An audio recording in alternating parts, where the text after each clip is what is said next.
Is this the perfect game to play while watching something else? Let's find out.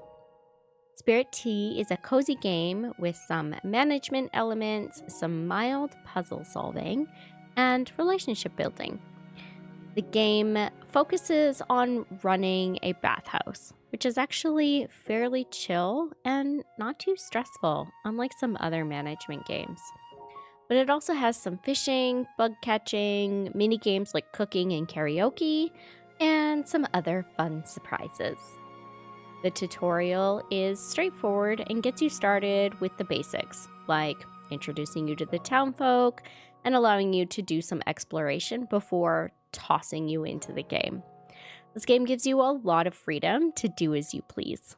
The gameplay is simple, the controls are straightforward, and the vibe is slow paced. The game starts out by recommending a controller, which honestly, you could do controller or keyboard, doesn't really matter. There is a time element to the game, but it's not exactly based on the time on the clock, but actually rather how many hours of sleep you've allowed your character to have. The game does tell you how much stamina you get based on the hours that you've slept. There are events that take place overnight, so there's actually times you will want to be awake in the middle of the night. I really enjoyed running and managing the bathhouse. Unlike other sim management games, there's no real time pressure. The spirits will patiently wait for you to get to them. They are content just sitting in the bath. And if you choose, you can scrub their backs, feed them, but it isn't required. You'll actually still make money either way. Even when the boilers run out of fuel, the temperature of the bath drops slowly and there's a visual gauge, so you've got more than enough time to go and cut more wood. There is also no time punishment in the game either. Rather than passing out because the time clock gets too late, the game actually warns you when you begin to feel tired. Then, the second warning, again, when you are quote unquote extremely tired. And when you're extremely tired, your stamina bar begins to drop. And you can actually visually see the stamina bar on the screen, and it actually declines rather slowly. I've always found I've had more than enough time to return home and crawl into bed without passing out. I also like that the game incorporated some fishing and bug catching that actually help you build relationships with the townsfolk. And it's also got a good element of collecting for those of us that love that piece. Building relationships with the townsfolk is key to your progression. It helps you uncover new spirits for the bathhouse and make forward progress. These often have some mild puzzle solving involved, but nothing complex. Wanyan is there to help guide you should you get stuck on what you should do next. You just pause and chat with him. There is also an in-game journal that helps you keep track of important information you've gathered from the townsfolk, but it also serves as a tracker for those completionists out there.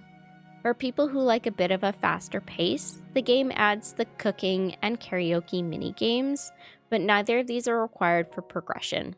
They do help with building relationships with the townsfolk in a faster way, but again, nothing a bit of conversation and time can't do.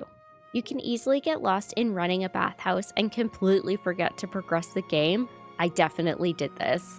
I was so happy just running the bathhouse and making money that I completely forgot to continue to go find new spirits or build relationships with the townsfolk.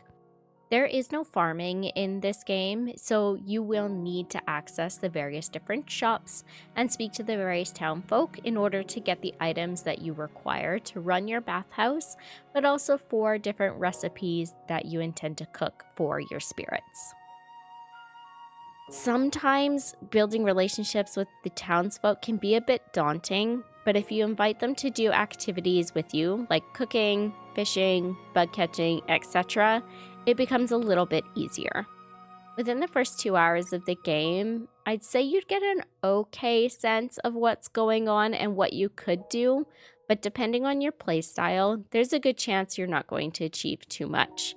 The first 2 hours just gives you a little bit of an introduction to the game, the controls, and what you're supposed to be doing. The game does give quite a bit of freedom, so how quickly you choose to progress the game is up to you. However, keep in mind those relationship building moments with the townsfolk is key to progress, and there's not a bunch of that you can do in the first 2 hours. It seems to be based on a day by day consistent conversation. I think the game is well priced for what you get and the time you will spend playing it. If you catch the game on sale, great. But I really think the full price is worth the content that you get. Overall, I found this game to be charming, relaxing, and absolutely great for watching something else while I played. An absolutely great way to unwind after a long day. So if this game sounds like your speed, definitely look at picking it up. Thanks so much for joining me. Make sure you drop a like if you enjoyed this review video, and drop a sub if you want to catch the next one. See you next time.